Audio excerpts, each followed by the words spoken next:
Hey everyone! Today we are diving into the exciting topic of pursuing PhD in Switzerland. It's a journey filled with opportunities, challenges, and unique experiences. And I can't wait to explore it with you. I'm Shilaja and welcome to Shili Reels. If you've ever thought about studying abroad or wondered what life is like as a PhD student, you're in the right place. We have with us today Prantic, who is currently pursuing his PhD at the University of Bern. Hey Prantik, how are you doing? Hi Shilaja, I'm doing good. Hello viewers. So I'm Prantic. I'm currently pursuing my PhD at Institute of Applied Physics in the University of Bern.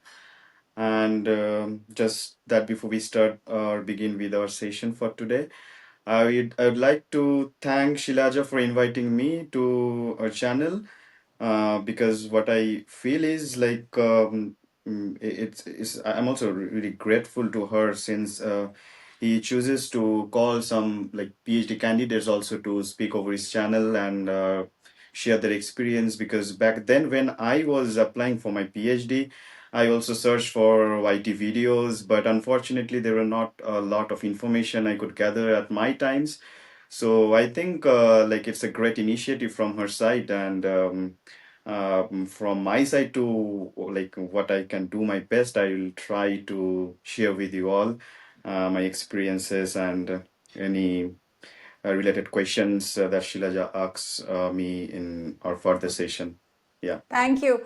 First of all, thank you for your time on a weekend. You said yes. Yeah, that's absolutely fine. I mean, Yeah, weekends are generally relaxing in Switzerland, as you all yeah. know. Yeah, so that's fine. Yeah. Yeah, great. So I don't know if you've seen our previous videos. I've done Hmm. some videos also about pursuing masters with Yeah, the yeah, students from yeah, yeah. different universities, Hmm. but it was in Telugu. I don't know if you can understand. Yeah. But yeah, but last week So, we made a live session. It was a big mhm, mix of English and Telugu. mhm, But mhm, anyway, there were so many questions also on my Instagram from the mhm, students, like, about masters, about PhD. Then, yeah, that's when I started also, asking you and mhm, if you could come and speak a bit about your education. So, mhm. Prantik, can you please share a bit about your educational background back in India? Yeah, I mean, I have my bachelor's in chemistry from Presidency University in Kolkata, West Bengal.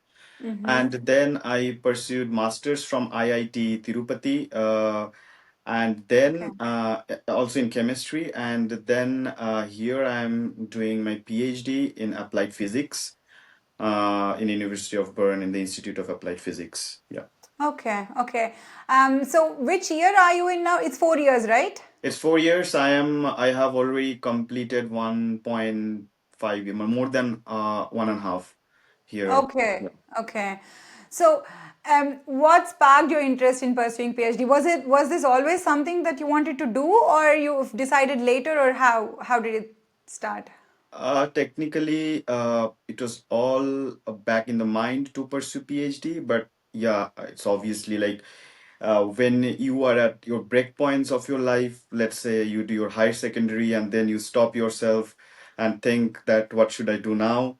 Either it's like engineering, medical, basic science, Yeah. or any, fashion. I mean, anything like, and after also for bachelor's and masters, at every break points, it's basically we stop and think that what to do next. What's So next? it Yeah. was, yeah, exactly. It was always in the mind for me from my high school that whatever I do with science Yeah. and not just go in with a rush to study. Like I never liked actually to study like medical things or like prepare for JE stuffs.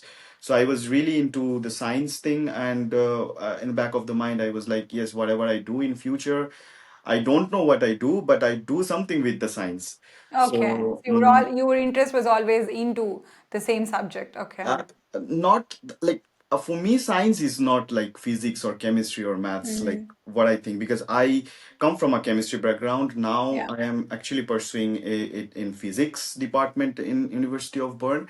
It's always the science which triggered me to like pursue research or whatever, let's say. Yeah. Mm-hmm.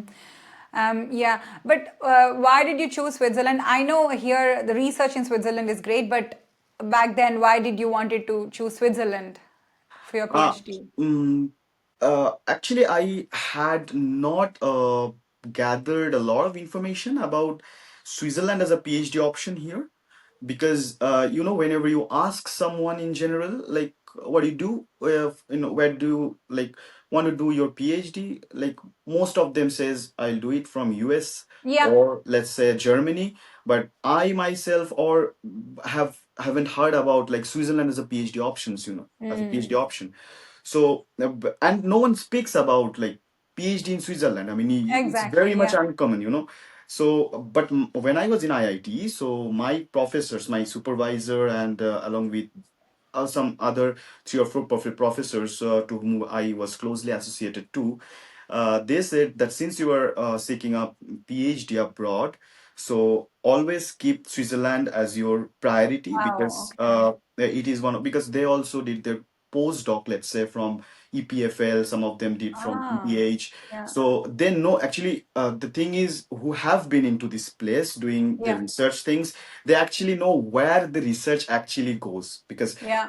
like in Switzerland, it's a small country, and in this small country, you have ETH Zurich, you have Yeah. EPFL, the like topmost universities in the world. Like it ranks in top 10 universities in the world, Yeah. and then you have CERN here. And then you have PSI here, which has this third generation synchrotron. So Oh. basically, in this like small country, you have so much dynamic in scientific. I mean, so much filled with the scientific temperament.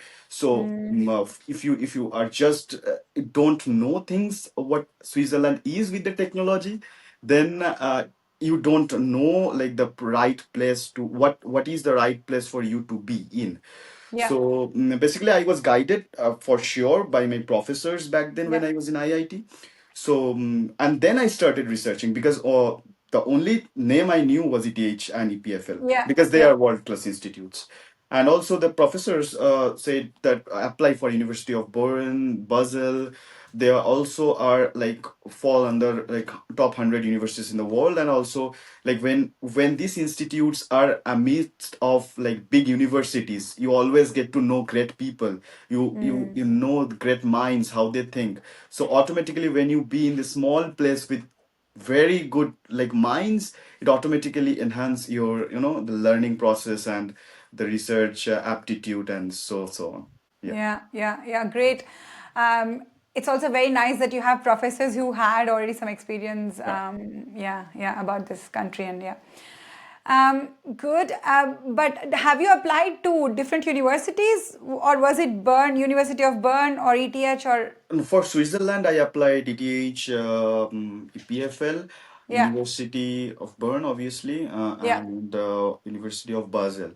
Okay. Because I mean, I also need to check that my research should align to the particular group I am seeking for. So I cannot just Mm, blindly go and apply anywhere and everywhere, right? So yeah, I mean, these four institutes are the like aligns at least like there are certain groups which aligns with my project in these universities. mm, So I applied in Switzerland in these four universities, and yeah. rather than that, I was also applying not like it's not only like Switzerland I applied, but it was one of the best option I could ever have like while Yeah. applying. But also I applied to Germany and Okay. Other then countries as yeah, well. Yeah. other country yeah, Mm. as well. Yeah. Okay. Okay. So applying for a PhD abroad itself is overwhelming. Can you walk us through like the application process, like from the start? Where did it start?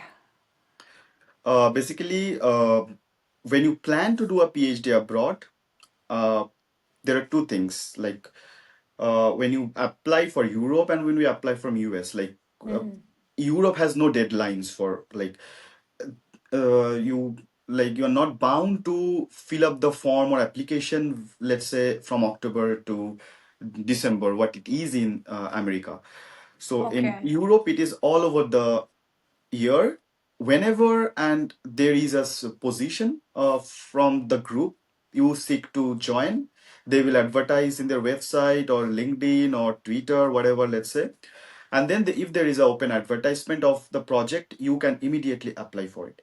Like Okay. it's not like you need to wait for a particular amount of like particular month There's to no start. time period. Yes, exactly. It's Yeah. like round the year.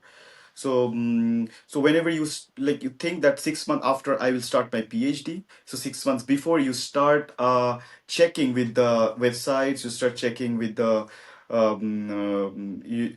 you know these social medias like the Yeah. Twitters and LinkedIn. Just check, and whenever you see the position, just go and apply and like yeah. So you have to decide on the country, right, first, and then you have to wait until this position from this group opens up, Yeah, which so that you can apply, right? If I yeah. I mean, understand it correctly. yeah, exactly. I mean, it's not I have to wait. I mean, you will be notified.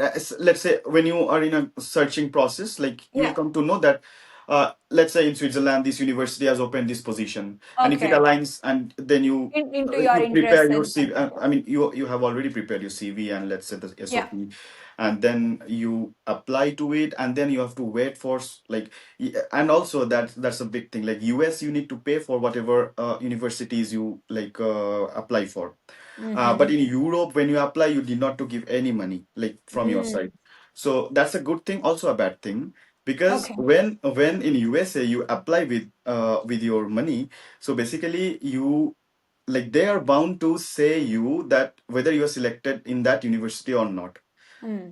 within 2 months of span. But in Okay. Europe, they are not entitled to say you that, sorry, I cannot take you or blah blah Ah. blah. You have to mail a lot, you have to apply a lot, and you never know Mm. that that person, that scientist is going to reply you back or not. So Oh, it's okay. just a continuous process. You have to continuously put your efforts in applying and mailing. Like you have to always be busy with these stuffs, and absolutely when you do with the true intention, I think you deserve to be shortlisted somewhere. So they will only write you back if you're selected In Europe, in what they do, Europe. They in won't write you if you're not, but they no, will no. write I you mean, back they once can you're also, selected. there are professors. They can also say, sorry, I don't, Yeah. currently, we do not have a position here. You can wait for sometimes till the advertisement comes and apply. Yeah. Or, sorry, we cannot take you right now. Uh, uh, or your research do not align, something they say. Mm. But it's not mandatory that for That they them to have to. reply you. Mhm. They Yeah. reply you. They can reply you positive, they can reply you negative, Yeah. but it's not 100% that you will be replied by the person Yeah. whom you're sending the mail or applying for. Yeah. So Yeah. yeah. Yeah. Okay. So I'm new to this PhD program. I haven't done this. So, what are the prerequisites? Is there any prerequisite before applying? Uh, uh, at least what I feel is for Europe, you have to be, you like to have some scientific back like research experience before Yeah. you actually apply for it, because there are two things you have to keep in mind when you apply, because always I'm comparing with the other things so that you get a better clarity of what Yes. thing is how thing is done here. So whatever because Switzerland comes in Europe, I say it as a whole of Mm-hmm. application process, because Mm-hmm. when you apply for US, you apply on the basis of the TOEFL score. Like you have a TOEFL score, you have Yeah. you have a good CV, SOP, recommendation, and your academics marks and all. On the basis of that, you get selected, Yeah. and there is no interview for that. But Okay. for Europe, you did not to like most of the places need not to have any TOEFL or something. But if you have a good research aptitude or any experience or any kind of a thing that you can showcase that yes, I have an experience in this, and I can be, if I be a part of your research group, I can do this, then you like, and if they like your profile, Yeah. they will shortlist you, your Mm. CV, SOP, and then they will mail you back that you have been shortlisted for the first round, and then we Mm. would like to have an interview with you, and then Mm. when you like do good, perform well or in the interview, and if they finds you a suitable candidate for your group, you're selected. but Okay. but this is like a thing that where you need to go with a lot of uncertainty. But for US, if you are like selected, then you are selected.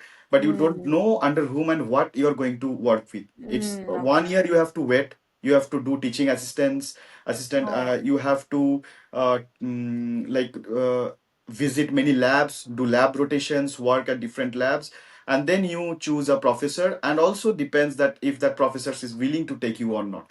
So yeah. it's when you come to Europe, when you come to Switzerland or any other countries in Europe, you know under whom It's you are doing your, certain, you know it. yeah, you Yeah. know what you are going to do and under whom you are going to do and Yeah. stuff. But back there, it's not the same case.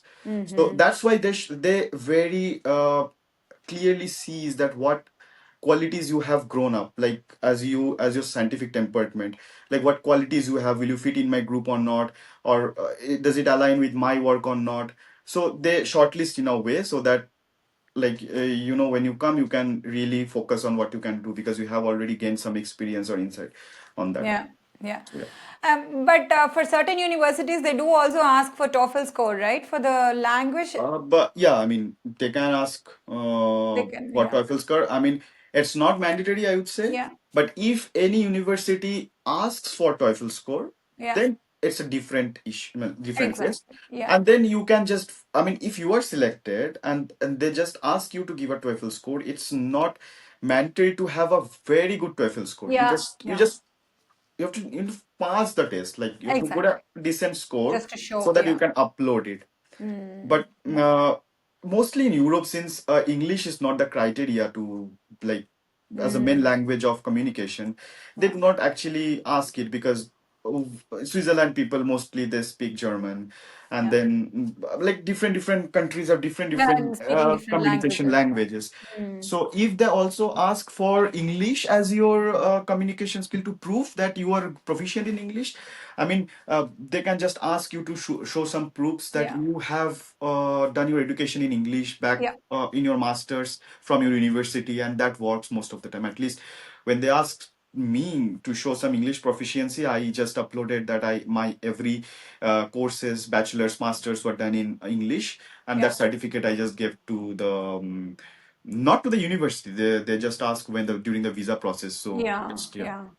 So, but in your case, they didn't ask anything like that. So, No, no, no. yeah. That was Yeah. not at all mandatory. Okay, so you said after applying, once you're shortlisted, you will have one round of interview and that's No, no, it? no, that Or matters. One round, two round. I mean, the okay, basic point is like it depends on group to group. The basic point is they will exactly. Yeah, shortlist you yeah, first on the basis of your CV, SOP, and if they yeah, like, then they proceed with the second part of the selection process, that is yeah, interview or whatever they like. Yeah. yeah, yeah, yeah. Okay, good. Um, how competitive is it to get into a PhD program in Switzerland? How did you feel? It's really, I mean, for me, I would say it's what I have faced here, and but it's really competitive because you have very specific number of universities here, and Yeah, every university is renowned here. yeah, So the thing is also when it comes to the perks of doing a PhD here, they give you a lot. So when they give you a lot, they also like filters very exactly. Yeah, efficiently. you also So expect a lot. yeah, Yeah. exactly. So whenever you, that's what I said you like back then. Like if you ask anyone, they will say I do PhD in Germany or some other parts in Europe or in US. But you really listen less number of Indians at least say that Yeah, they are doing very PhD true. in Switzerland. Yes, yes, Even when yeah. I got my PhD in Switzerland, people used to say like that is a place for tourists. Like Yeah. people study there, like people study there too. I mean, that was the main. Yeah, actually, yeah, people don't know, but we have like really best universities and also, Yeah, yeah. I mean, you have CERN here, so like, Yes, yeah, I mean, yes, it's like so. exactly. So yeah, I mean, I mean, it's really competitive. Like, Yeah. basically, I think University of Bern has 18% of acceptance rate. I mean, I'm not sure. I mean, Ah, yeah, okay. but uh, Around, okay. yeah, yeah, but not as PhD. Also, master students also need to struggle a lot Hmm. to get in Yeah, Switzerland too. yeah, yeah. Um, but yeah. It's very Okay, much competitive, and also like okay. the professors here in Switzerland first needs to check PhD candidates if they get a suitable PhD candidates within Switzerland. they will first give the priority to them. And then if they do not get a proper candidate or perfect candidate in Switzerland, then they will go to move to Europe. They will search for Europe, the Mm. other Yeah, countries, the other of course. students. Yeah. If they find a good candidate there, then they will take him or her, not an international student. Yeah. And if they do not get Switzerland, Europe, Exactly. then they It's go just like international. job. Yeah, First they search in Switzerland, then in Europe, exactly. and only then outside. Yeah, So also it's in the jobs. same. So Yeah. so Yeah. whatever you do, like it's not necessary to be in PhD, postdoc, or whatever engineering. What when they just Yeah. take, they really like you have to get into a lot of things to just have this position. Because also Yes. when I was searching for apartments and stuffs, they were Yeah. giving the priorities to Yes. Swiss Yes. people, European, then international Yes. It's people. So not it's easy. really, it's yeah, exactly. They filter out a lot. Yeah. Yeah. Yeah, they True. filter out. So, how long did it take for you from like the moment you started applying until you got accepted? How long? For me, it was different because I also have a typical mind setup of applying to US, but Mm. I fortunately didn't apply or give the TOEFL test in that year when I was Yeah. doing my second years of masters. So and then I was very much stubborn to like apply the next year in the US session. And then I was I also saying my supervisor that I will be applying next year, and he just scolded me. No, you should have these universities in Europe, and Yeah. suggested Switzerland as most like giving priority more to Switzerland. Wow. And Okay. Yeah. then I started applying in the mid of like let's say January, and not only in Switzerland, also in the other parts of Europe. And then for Switzerland, I got a offer in end of March or something. Yeah. Before that, they shortlisted and they asked me for the interview. And during the day, like with the day when they took my interview, they said me, we are going to take you and blah blah blah. Ah, cool. And Okay. yeah, but usually what happens is after the interview, they take a bit of time, like 2 weeks or something, because they Yeah. Yeah. also take interviews of other candidates. But for me, Mm. it was a bit different because Okay. for them, it was like my interview was very long, like 6 hours of interview, Yeah. Oh. 5 hours, 5 hours to 6 hours of interview. Middle, there was 15 minutes of gap. So for them, it was like, since we are giving a lot of time understanding you, what your knowledge is, and you're doing good. So yeah, like we are applying, we are giving you a position here, but make sure that if like just let us know as soon as possible you are accepting my our offer or not. Only then we go to the next candidate for Ah, interview. okay. Because Okay. yeah, because they give a lot of time leaving everything Yes. and 5 hours of interviewing. interview. Yeah, Oh my yeah. God. What do I they mean, ask? yeah, I mean, when I was out of the interview, I was finding difficulty to identify people around me. So Yes, I can imagine. it was like, Okay, more so it's okay. The first part will be about you, and then they ask about your research. the first part was like it really depends on group to group and professor to Yeah, professor. But first 10-20 minutes, the professors was like introducing himself, that what they yeah. do in their labs, a short presentation. Then they said me to present my master's thesis work, and based Hmm. on that they kept on asking question 1-2 hours, and then Okay. they went on asking my general knowledge on the like this was based on my master's project. And if I don't like, when the session was over, they moved on to my general science aptitude on physics, Okay. chemistry and stuffs, and that also took like 1.5 or 2 hours. And then they gave a break of 15 minutes, and then again it proceeded for some time. And then they made it more lighter way, that how Bern is, and how you get a life here if you come Yeah. here, and blah blah blah. And then I mean, it was very really interactive. I mean, those 4.5 to 5 hours was uh, it was friendly interaction, so it was not a very much hectic, I would say, because Yeah. they do not pressurize you or like frightens you in any way. They No. just Yeah. Hmm. have to try understand you, They want and to understand if you fit if you fit, also yeah. in their group. And Yeah. also, if you do not know anything, they try to Mm. align you or Yeah. give some hints or something like that. So you're pretty much comfortable when you are in Yes. interview. So, Exactly. yeah. Exactly. Very nice. So now that you're here, Mhm. what's actually like a PhD student in Switzerland? You liking it? Yeah, I like a lot now, And you because like it in Switzerland as well? initially it was a bit of struggling for me, I would say, because when I Yeah. came, there was like no one here. I mean, I didn't know anyone here, no Indian friends, no other people, because here, if you see, the work-life culture is very much pretty much balanced. Yeah. If I go at 9, I return at 5 or something like that. So Yeah. it's like, because we So do you job have here. time. Yeah, like, basically PhD is a job here, so the professional life is maintained by everyone. So after 5, they like, whatever they like to do in their life, personal life, they does. And so initial months, I was not feeling good with that, because Mm. I like to interact with people, socialize myself, and do activities and stuffs, and I was not getting people around me to interact and stuffs. But Yeah. with time, when I found friends and the place, I mean, when you study in this environment, also you enjoy the environment, the beauty of the Switzerland at the same time. So, and also, the calmness, uh, I mean, It's quiet. it's quiet. I mean, Yeah. initially it was like a bit of awkward. Where am I, Yeah. in nowhere of the world? But then I started liking it. I Yeah. mean, it's too good to stay here. And even when I go for my vacation to other countries, I'm like, after 3 days, I need to go back to Bern. I mean, I'm not liking anything now. Like, I'm Okay, so missing you my got home. used So, to. Yeah. Yeah. uh, Nice. Nice.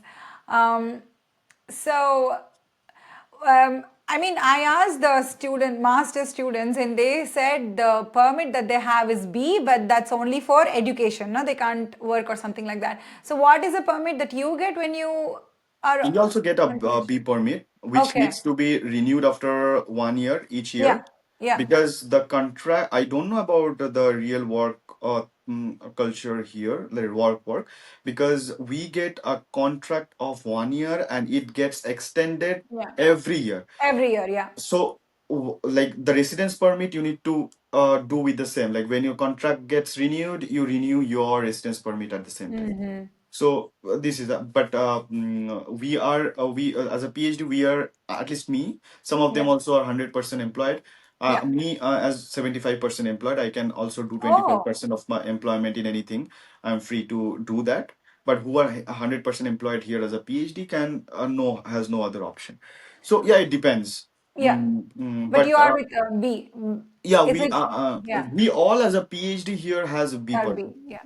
Yeah. But so is it also that some PhD students come 75% working and not 100%?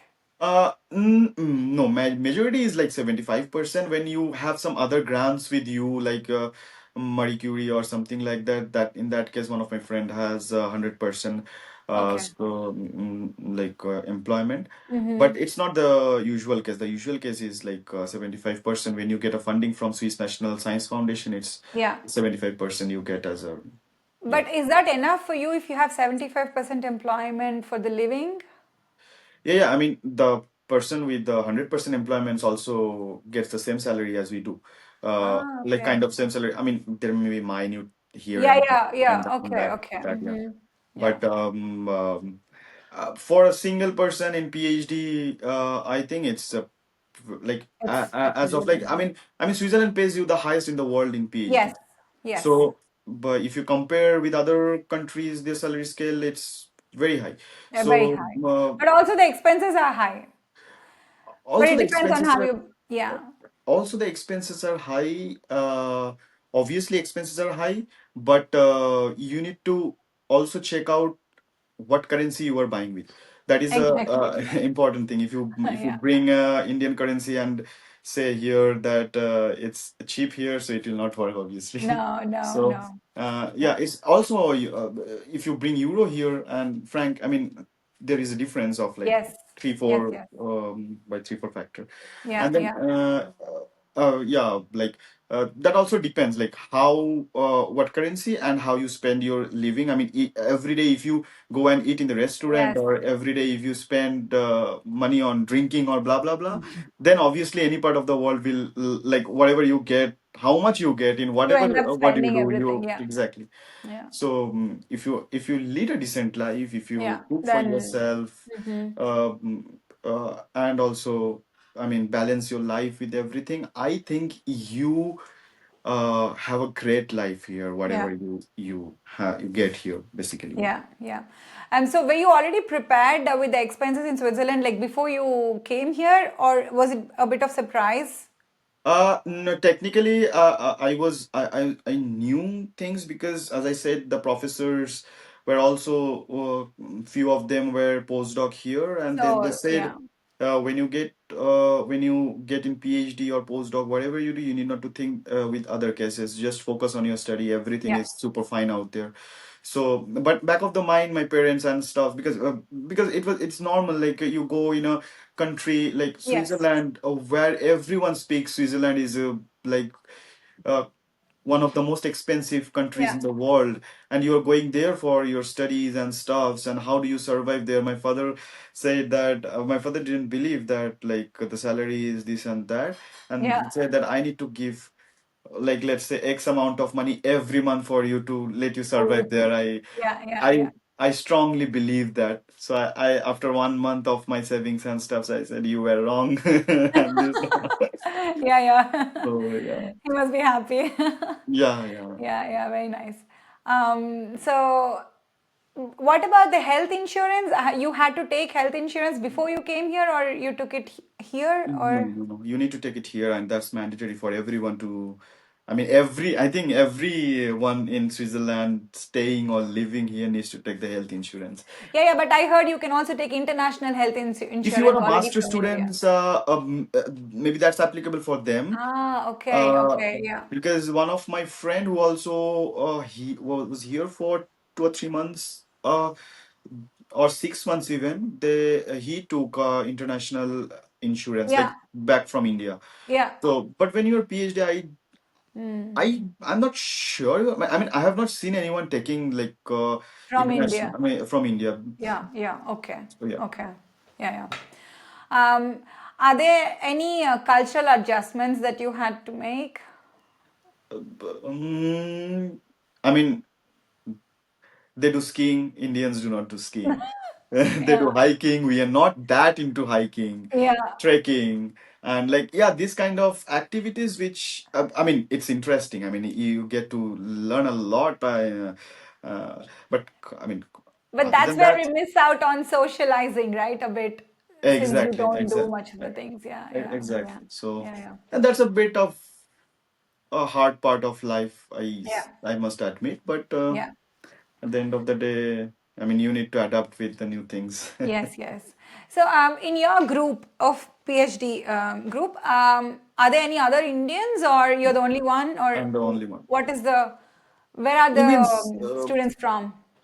mostly I said from, at least in my group, we have one student from Switzerland, like Swiss Mm-hmm. German Swiss, yeah, huh? From Zurich, and then one from Italy, one from Russia, and Okay. from. I mean, it's like The mix, yeah. in the Inter Institute as a PhD, I'm an only Indian PhD there in our institute. Yeah, At least in our group, not group, the branch yeah, basically. And yeah, but yeah, as I said, like in the inter building, maybe you can get three PhD, yeah. Indian, three or four maximum Indian PhD of that too, like converging all of from my different physics background group, like Mm-hmm. solid Yeah. state physics, high energy physics, laser physics, blah blah blah, and like it's really less. So, and also like Indians, at least in Bern, I see the Indians are there. There are not many Indians, I would say.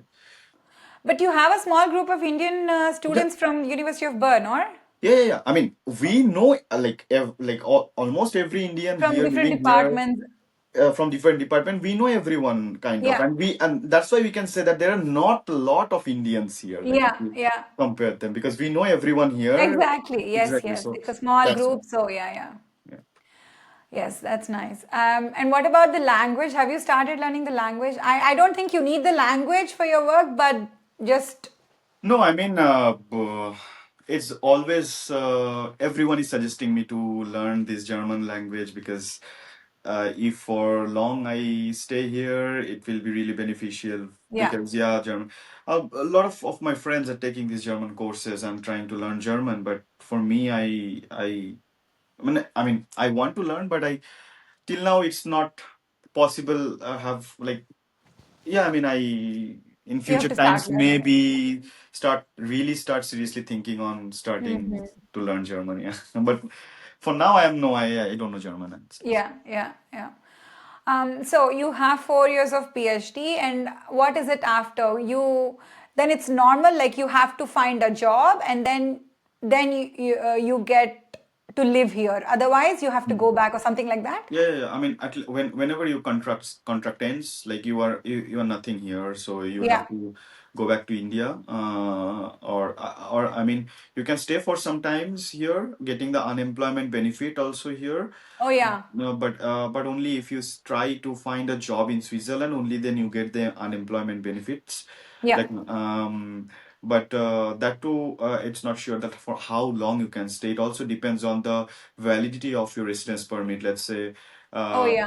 let's say Mm-hmm. you finish your PhD in August and your residence permit is expiring on Mm. January or December. So I guess you have Then you can't. the Then three you're or four not eligible months. to get the unemployment benefit as Yeah, I well. mean, I think you can get the benefit 2 or 3 months. Like Exactly. how long you are formally going to stay here as of the residence permit. I think Yeah. till that time Until you then, can you're easily get. eligible.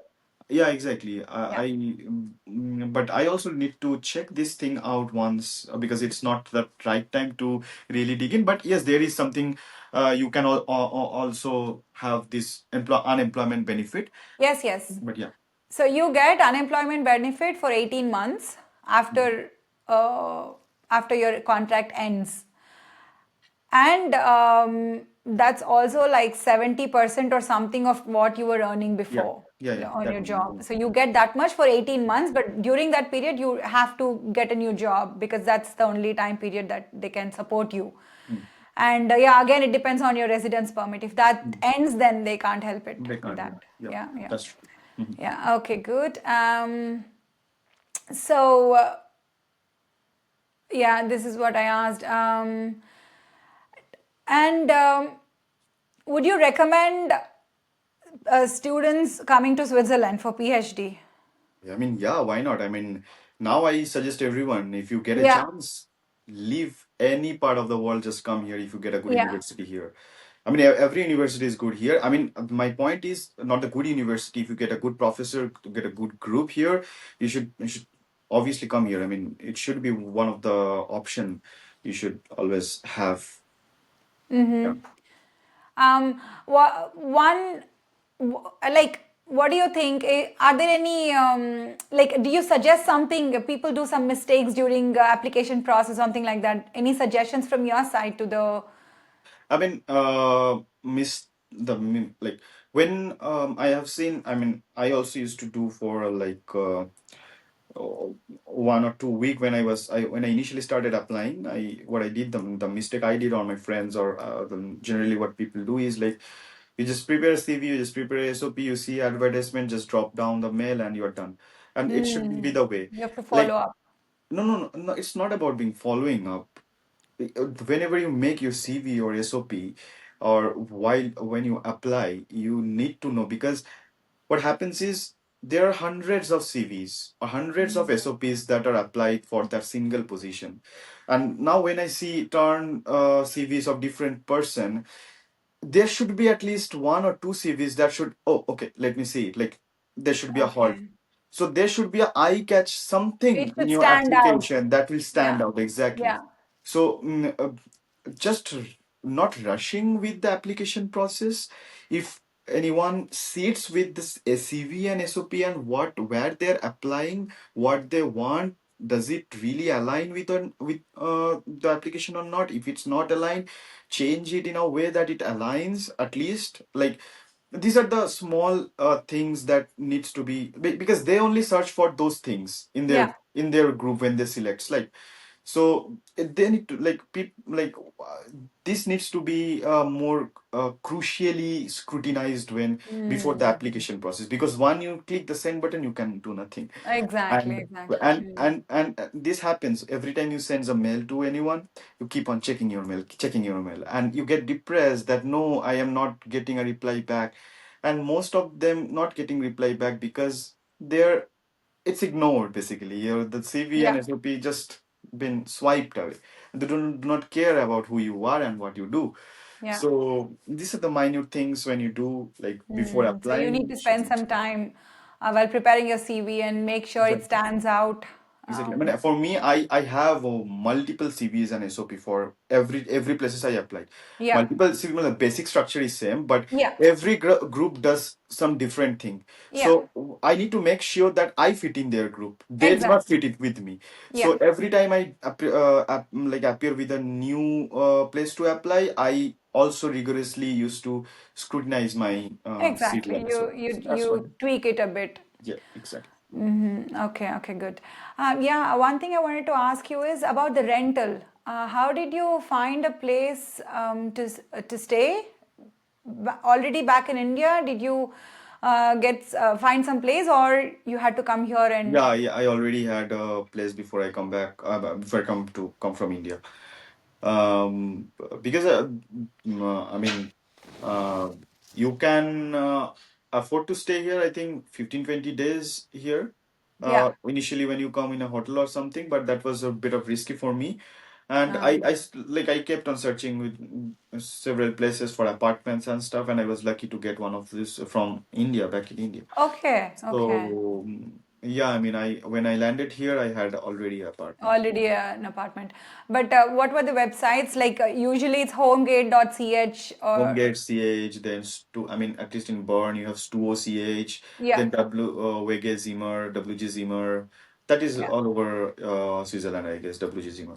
Okay. And then you have Flatfox.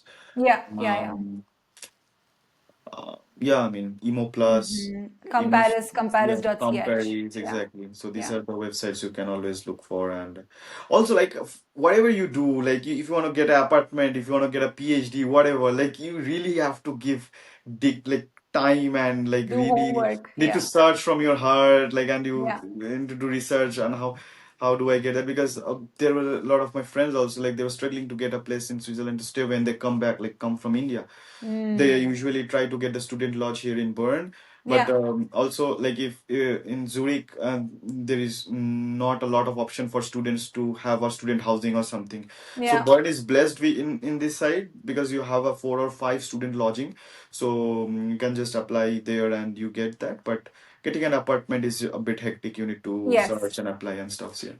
yes, yes, yes. And also, what are the websites when you wanted to apply for PhD? You said in LinkedIn also they post, you said.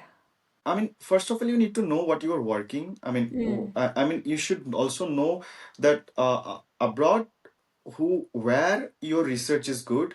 I mean, I say Switzerland because it's very much aligned to my work and Yeah, stuff. It's not absolutely necessary that your work is best done in Switzerland. exactly. Yeah. So first of all, you need to know which country and which place and which professor. Basically, which professor is doing a good research on your thing, like on Mm. what you like need to do your like what you are seeking for your PhD. So and there are names, big names, and every field has big names. So you go, you search, and then and from there you do the sub branching that this also may be an option. This also may be an option. So Exactly. Yeah. this needs a Yeah. lot of time. I mean, applying is just this, and the previous process of searching, shortlisting, and then Mm. preparing CV, SOP. These are the main things to be Most focused on. important things. Yeah. Yeah. Mm. Yeah. So Yeah. the Yeah. sites, I mean, you can like if there is a position there, the university website has to upload it, and if not, then obviously there are LinkedIn, Twitter, also like uh, findaphd.com, or you can Okay. also have Glassdoor jobs. Like these are the also sidely you can also check with times if something comes there, you can apply. You can go and I mean, find a PhD is a good option to search with. Uh, Okay. I also Okay. do this one, Yeah. and yeah, I mean, just follow the professors or the department Yeah. or the institute. Every time, keep on checking. Whenever you see, you just do what you're applying and stuff. Nice. Nice. So you said you have a group of friends in from different departments. What are the subjects that they are doing PhD in? Do you know? Yeah, some people are doing. PhD in uh, biomedicine. I mean, you have a department of chemical biology and uh, biochemistry. Yeah. So there, I have a couple of friends there. And geology, of course, I have a lot of friends from geology department. Okay. Most of the geology departments, like most of the Indians you find, are from geology department in Ah, okay. Bern. In Bern, also Yeah. in ETH Zurich, they have a lot of Indians there. But I mean, Okay. I mean, it's very renowned institute, like department here. As of my knowledge, also the GCBB and physics. Obviously, Einstein worked here, so it's Yes. also like a great place. So, and then also some of my friends also were from some pharma or like biological related stuffs, like Yeah. work with parasites and stuffs, Mm-hmm. zebrafish, and like, Oh, yeah, I mean, yeah. I exactly do not know what they Yeah, work with, yeah, but I mean, exactly. roughly, Different, yeah, different department. the I biology also related saw, departments. yeah, I Yeah. also saw someone is also doing in anthropology. Anthropology, yeah, yeah. Yeah, yeah, yeah. Nice, nice. Very nice. Yeah, did I miss something, Prantik? Anything Um, important that I missed if you wanted to share also with the viewers? Any other points? Or have we covered all? no, I mean, more or less, I think we have covered all. I mean, Yeah, more or less, yeah, we said, I think, most important points we've covered. Very nice. It's such a great conversation, Prantik. Thank you for sharing all your experiences. mhm. Um, Also, and thank you yeah, for inviting uh, PhD candidate here yeah, in your channel. yes, And I mean, if you continue like to have some interactions like this, I mean, people will at least know what the culture of Switzerland as a PhD here or postdoc here or like. exactly. Yeah, yeah, yeah, yeah. Uh, It, it's so, really important because it's very uncommon, as you said, Switzerland as an option because everybody chooses US or UK or Germany. And Switzerland also has the best universities and PhD yeah, programs. So, because back when I also didn't have this much expectation from Switzerland as a like yeah, education point of view because I never searched or never knew things. But people of my batches, like since I am doing PhD here, my yeah, friends who are doing PhD in other universities or something, they know yeah, that yes, this place is really good now. Like they came to know now or like when during my course of studying here. So once you are really in the place, you know like the things how things goes here, and I exactly. think Yeah. yeah, Switzerland, you should apply. And anyone applying for PhD, if you have a perfect group here, always try. I mean, because it's also one of the richest countries in the world. So Yes. when it comes to funding, so they never steps back away. So they have always a funding. So they will just Yes. once you are in, they will just feed you whatever you need. Just do things, and we give you the rest of the thing. So it's like this kind of. Exactly. Yeah. Yeah. So yeah. Yeah. So, most important points to take away is before you apply, you just have to do a lot of research. Obviously, you have a field of that you're interested in, and you have to do a lot of research in which country you have to apply for, and Mhm. yeah, and how to apply and make Mm. sure the CV and everything stands out. And yeah, those are the important points. So, thank you very much, Prantik, for your time. Thank you for that. Yeah. Yeah, and to everyone who's watching, thank you for tuning in. And if you find this video helpful, this conversation helpful, please don't forget to like, share, and subscribe to Sheely Reels for more content on studying abroad, career insights, and inspiring journeys. Thank you very much, and namaste.